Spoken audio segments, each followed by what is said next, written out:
Martin Varavola, Rana Chahasha, agus Nimi shortage of luck at the Yalish and you. Well, Colachrish na hastic in a family begamach became Garachestacha.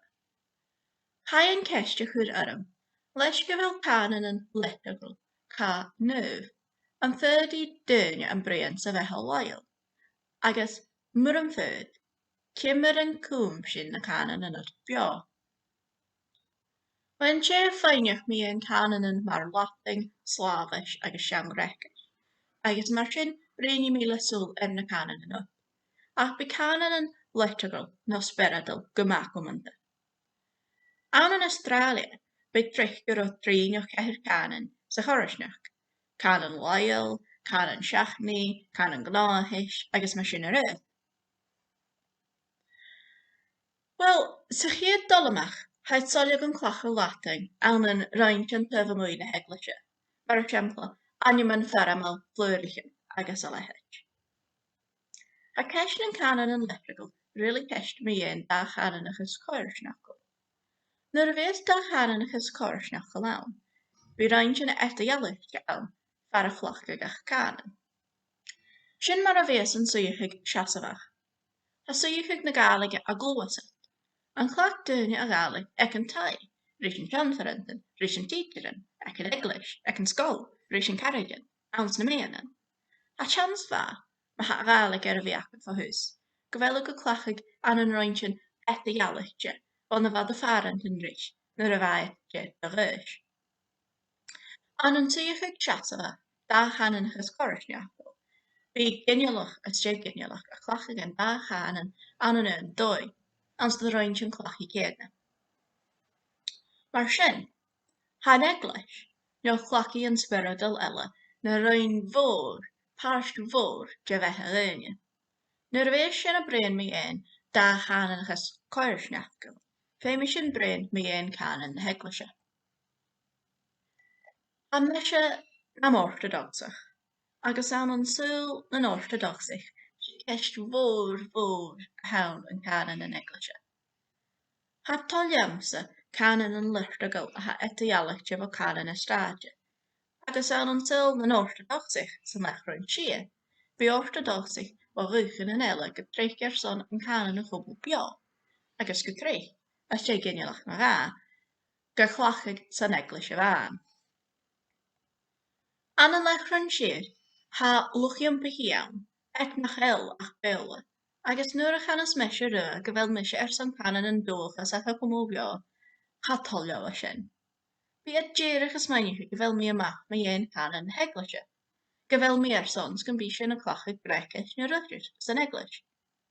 Cheanneamh sin fí riamh, ha meise an beach gon buchóir do heireh sin na Eglise a bhí ann an Cànan a chuigas chud as faod a gine, agus sa lechrain siad sé bheil ha sin. Ach, ha Gaeilge acamsa, agus meise fichiad bliana sa coig a réis, agus san am sin chaneal míar dul ach tura sa bhain gan seirbheis Eglise ans Gaeilge, agus tríne ceirteir san gannafrin ans Gaeilge erin. Is jólalach an gunnar an gud Cànan dóchas ach a chumú beo get nach bhíag na Eglise na roin clachí. Ha tae, teolach agus carrigan fata nas cudar meiche. Mar sin, Cànanan Liturgical, sé had. San lechrain siad, be loch lábhar sa bheile go trich an beach gon clachaigh na Greicis agus na Ruthí, Greicis agus Ruthis san Eglise. Ach chaneal sin bulach féir, bead a clachaigh teann Greicis agus Slavish na Eglise. Teann Cànanan as a bhain na nuach Cànanan. Well, ha commenta agus nádrach go bhfuil na bhés tú gra ag an Eglise nas seanasanta na bhés tú gra sa bheitha làitheil.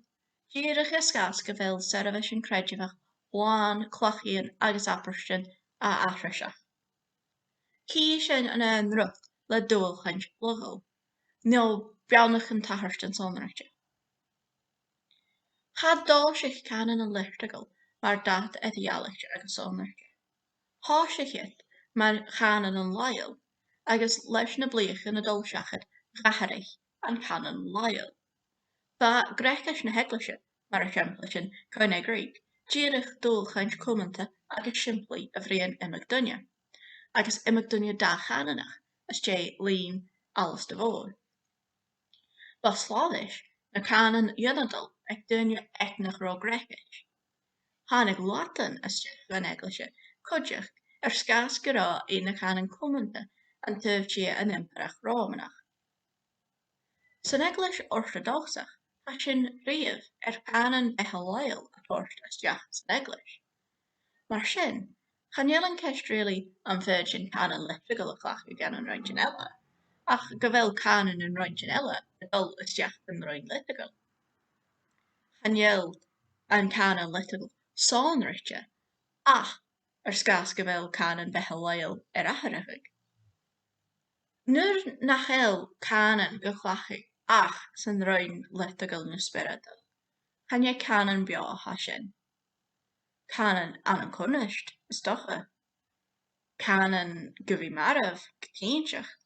Sé práis áta gharibh a thabhain canan thuairt fa roinn sónrite a bhain go canan làitheil cóisnach a fad. Tá comasach sin na hacharí dheimhris, a cha chódulaich, agus chaneal mise an beach gon taithir sin do chuid as bháid a canan an liturgical. Go háirí nuair a bhés nua canan ag an chóisneach a bhain as an sean canan liturgical út. Agus go súldí go raibh go chud seo.